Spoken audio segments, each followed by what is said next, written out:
With the state fair continuing to go on this week, it's about time for some of the sporting events to kick off. There's always a lot to do at the state fair, but this year 221 Industries is bringing something new to the Expo Park with an extreme motocross event that is featuring some of the best riders in the world performing death-defying feats. The annual Airbash always draws a big crowd to its previous home, the Sting, but 221 CEO says bringing it to the fairgrounds will take it to another level of excitement. Absolutely, it's like a privilege to get a state fair shot. You know, not a lot of people get, not outside promoters get to get into the state fair. It doesn't happen very often.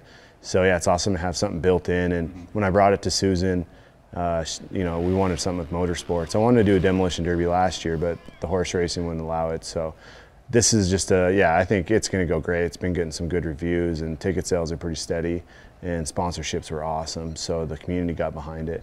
So I think State Fair is going to be huge.